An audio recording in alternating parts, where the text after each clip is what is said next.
राधा स्वामी। राधा स्वामी दयाल की दया, राधा स्वामी सहाय, राधा स्वामी। गुरु प्यारी साध संगत जी, चलिए हम अपने महाग्रंथ को कंटिन्यू करते हैं।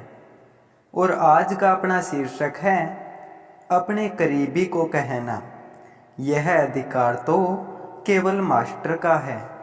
प्यारी साध संगत जी, सन 1996 में बड़े महाराज जी ने नवंबर माह के भिवानी सत्संग की समाप्ति पर एक गंभीर और दृढ़ निर्णय की घोषणा की। उन्होंने संगत के सामने यह हुक्म जारी किया कि वे आगामी दिनों में दिनोद आश्रम में किसी से भी नहीं मिलेंगे। इसका कारण उन्होंने अपनी आत्मचिंतन और एकांत में भजन साधना की आवश्यकता बताया। पूरे दिसंबर माह में बड़े महाराज जी ने अपने जीवन के इस विशेष कालखंड को पूर्णतः आत्म साधना और गहन भजन में समर्पित कर दिया। इस अवधि के दौरान उन्होंने सामान्य सत्संग से मिलने और दर्शन देने की अपनी नियमित दिनचर्या को विराम दे दिया। अब वे केवल चुनिंदा व्यक्तियों या किसी अति महत्वपूर्ण परिस्थिति में ही सत्संगियों से मुलाकात करते थे। उसी दिसंबर माह में बड़े महाराज जी ने कई बार आश्रम के निवासी सेवादारों के समक्ष अपने धूर धाम वापस जाने की गहन इच्छा का इजहार किया। उस विषादपूर्ण समय में उन्होंने कई बार सेवादारों को कहा, अब मेरा विचार वापस जाने का हो रहा है। बड़े महाराज जी की इन बातों से उपजे नकारात्मक विचारों का प्रभाव इतना गहरा था कि उनकी बातें सुनकर सभी लोगों के हृदय दुख और आकुलता से भर उठते थे। उनके प्रियजनों और शिष्यों के दिल में उनके इस निर्णय के विचार मात्र से भय, शोक और एक गहरी बेचैनी की लहर दौड़ जाती थी।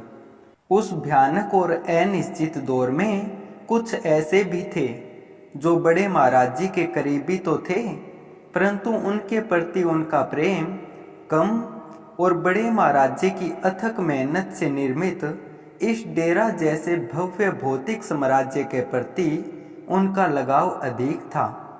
ये लोग बड़े महाराज जी की गहन शिक्षाओं को आत्मसात करने में विफल रहे और न ही उन्हें एक महान संत के रूप में पहचानने में सफल हुए। इस परिस्थिति को उन्होंने बड़े महाराज जी के और अधिक समीप आने और उनकी भौतिकवादी संपत्ति को विरासत के रूप में प्राप्त करने का एक सुनहरा अवसर के रूप में देखा। संत जो अंतर्दृष्टि, विवेक और सूक्ष्म ज्ञान के भंडार होते हैं, ऐसे में इंसानी सोच और भावनाएं उनकी सूक्ष्म दृष्टि से कैसे अछूती रह सकती है।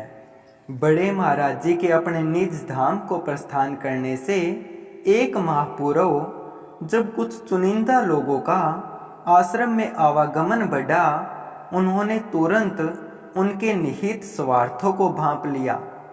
यह बात उसी समय की है जब इसी तरह की मानसिकता वाले कुछ लोग बड़े महाराज जी के दर्शनों के लिए आश्रम आए थे और उस वक्त हुजूर साहब स्कूल में थे।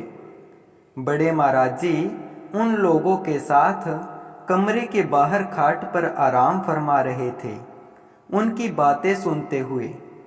थोड़ी देर बाद उन लोगों में से एक युवक उठा और बड़े महाराज जी के चरणों को तौलिए से साफ करने लगा। चरण साफ करने के बाद उसने बहुत ही भावुक होकर बड़े महाराज जी के चरणों की सेवा शुरू कर दी। इस दौरान बड़े महाराज जी कुछ क्षण चुपचाप आंखें बंद करके लेटे रहे। बड़े महाराज जी अपनी गहन अंतर्दृष्टि के साथ उस युवक और उसके साथ आए लोगों के भावों और मन में चल रहे विचारों को पहले ही समझ चुके थे। इस अंतर्ज्ञान से प्रेरित होकर उन्होंने उनके विचारों को एक निश्चित दिशा देने और उनके अनावश्यक भावों को समाप्त करने का संकल्प लिया। थोड़ी देर बाद बड़े महाराज जी ने अचानक अपनी आंखें खोली, उस युवक की ओर देखा और गहरे भाव से कहा, तू मेरे आज पैर दबाता है, दबा ले, पर यह काम तेरे बस की बात नहीं है। यह काम तो मास्टर का ही है, इस पर तो मास्टर का ही अधिकार है, वही इस जिम्मेदारी को सही से निभा सकता है। बड़े महाराज जी के इन गहन और सार गर्भित शब्दों को सुनकर वह लड़का वापस अपनी जगह पर आकर बैठ गया। इसके बाद बड़े महाराज जी ने एक महत्वपूर्ण और निर्णायक कदम उठाया। उन्होंने हुजूर साहब को अपने हकीकी उत्तराधिकारी के रूप में स्पष्ट और दृढ़ शब्दों में प्रस्तुत किया, ताकि आश्रम में उपस्थित प्रत्येक व्यक्ति के मन में कोई भी शंका या भ्रम न रहे।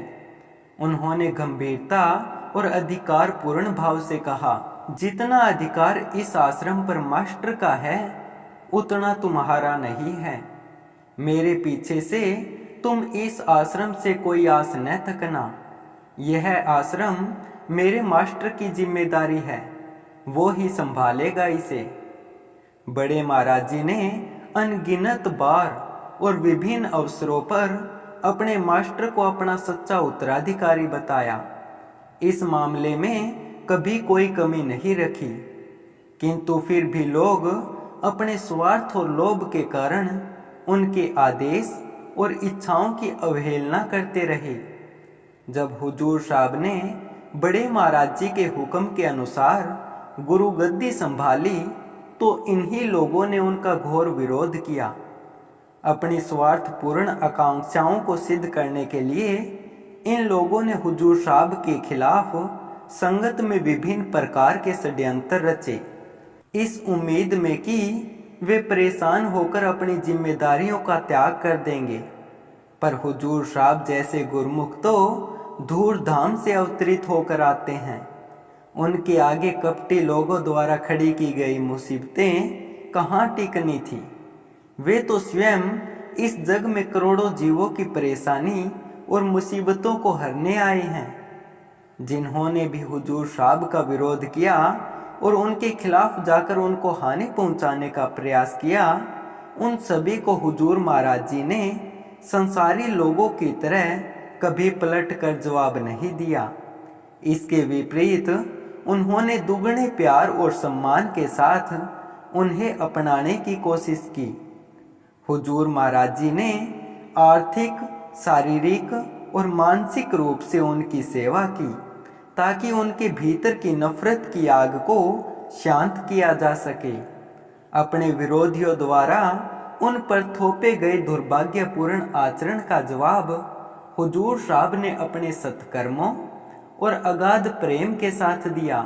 इस प्रकार उन्होंने यह सिद्ध किया कि स्वामी जी महाराज द्वारा लगभग 200 साल पहले चलाई गई शिक्षा को उन्होंने अपने हृदय में अभी भी ज्यों का त्यों सुरक्षित रखा हुआ है। प्यारी साध संगत जी, कल फिर यहीं से हम अपने महाग्रंथ को कंटिन्यू करेंगे। तब तक आप सभी को प्यार भरी राधा स्वामी जी।